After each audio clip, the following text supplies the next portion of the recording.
Assalamualaikum warahmatullahi wabarakatuh. Waalaikumsalam. Kawan-kawan yang saya hormati, selamat datang pada podcast Gerutas. Jadi ada persoalan yang mungkin barangkali tidak kita sadari, barangkali Pak Puan ya. Ada situasi yang menggejala di mana-mana. Sebetulnya rasanya jauh banget dengan kita. Sungguhnya guru yang ada di desa sekalipun terkena dengan persoalan itu. Maka tidak lain apabila kita ingin agar anak-anak menyongsong masa depannya yang lebih lebih sesuai dengan perkembangan zamannya, maka gurunya pun harus melakukan perubahan itu tadi. Tapi Pak Puan, tapi kenyataannya guru-guru itu kan juga variasinya besar sekali. Itu kan ya, bagaimana menolong atau mengatasi persoalan itu Pak Puan di tengah himpitan global itu mutlak sebenarnya. Jadi pertama kan polisinya sendiri kan di kalangan guru. Misalnya kalau di Skandinavia kayak di Finlandia itu kan siapa yang jadi guru kan? Biasanya direkrut dari 10 terbesar, 10 terbaik kan dari kan. Kemudian juga bagi mereka persoalan kesejahteraan juga tidak ada persoalan kan. Terus yang lainnya adalah tradisi dan belajarnya kan. Jadi guru itu kan di dalam literatur kan disebut guru itu adalah pembelajar. Sudahkah itu kan? Sehingga budaya belajarnya muncul. Nah di kita itu, kalau budaya muncul otomatis nanti budaya membaca juga cukup kuat. Kan? Belajar itu bukan hanya ini, bisa belajar dalam pengertian bersama dalam teman-temannya, sekolah. Nanti ada istilahnya learning organization learning. Masing-masing orang dalam kelompoknya belajar atau keseluruhan seorganisatoris, misalnya yayasan ini belajar dari yang berhasil maupun gagal, dari orang lain ataupun dari belajar dalam kaitan dengan materi keilmuannya kan gitu. Oh berarti yang belajar ini bukan hanya guru Pak Puan ya? Semua ketua yayasan harus belajar. Orang tua siswa, orang tua murid itu juga harus belajar gitu kan ya? Semua. Kemudian barangkali lingkungan masyarakat belajar. Jadi belajar itu bukan belajar belajar secara luas pengertiannya. Betul. Belajar dari kegagalan, belajar dari keberhasilan. Nanti biasanya dalam pendidikan itu, di dunia pendidikan ada refleksi. Guru yang baik refleksi. Refleksi itu ketika dia ngajar pun ada refleksi. Berhasil enggak, apa ini persoalan macam-macam kan. Refleksi juga untuk ke depan seperti apa. Kita sering ngomong muhasabah. Tapi apakah muhasabahnya sudah diterapkan betul enggak? Sehingga melahirkan tindakan-tindakan dalam kehidupan yang bukan hablum minallah dan hablum minannasnya seperti apa gitu. Nah, kalau guru kan gitu nantinya. Waktu ngajar, bahan dan perbaiki waktu ngajar, oh ini ada keliru nih saya waktu awali, saya harus begini. Terus ada murid yang mengalami kesulitan apa harus kan. Terus ke depannya harus apa? Kan harus gitu. Nah, apakah itu menjadi tradisi pada diri guru kita? Itu satu, belajar. Kedua, guru adalah peneliti. Mengkaji, makanya dalam kajian itu ada extended classroom itulah yang terbaik untuk meningkatkan kemampuan guru dalam mengembangkan termasuk kurikulum dan pembelajaran.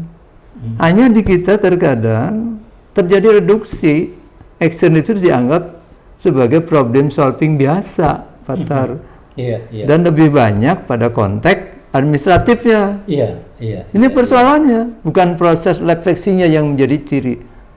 Sehingga melahirkan itu. Padahal dalam kajian itu, extended classroom itu adalah yang paling menyentuh problema yang dihadapi guru dan bagaimana mengatasi persoalan di sekolah. Sehingga nanti bagaimana hasil belajar murid kan. Nah ini kan belum tentu maksimal kan. Nah ini juga persoalan.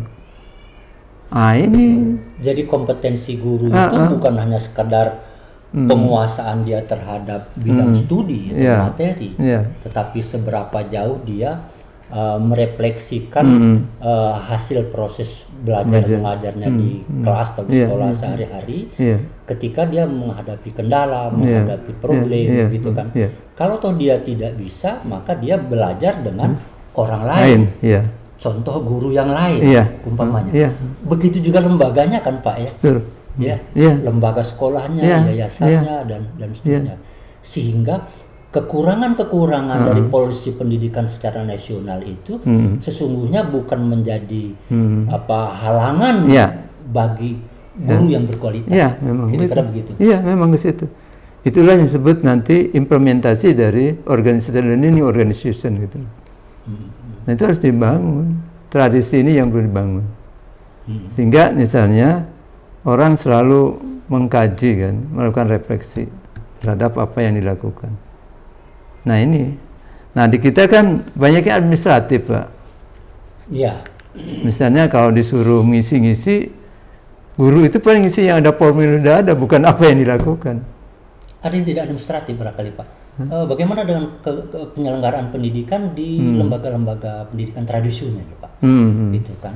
Lembaga tradisional, maaf katakanlah pesantren umpamanya kan kiainya dulu itu sudah menunjukkan teladan yang bagus di dalam pembelajaran, katakan begitu.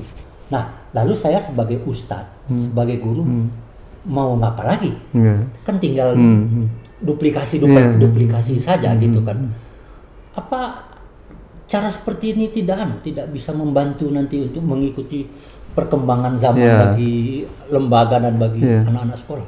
Dan kita bisa mengambil sesuatu yang baiknya kan. Mana yang masih tepat kan dengan. Tapi kan mungkin ada yang tidak tepat juga kan.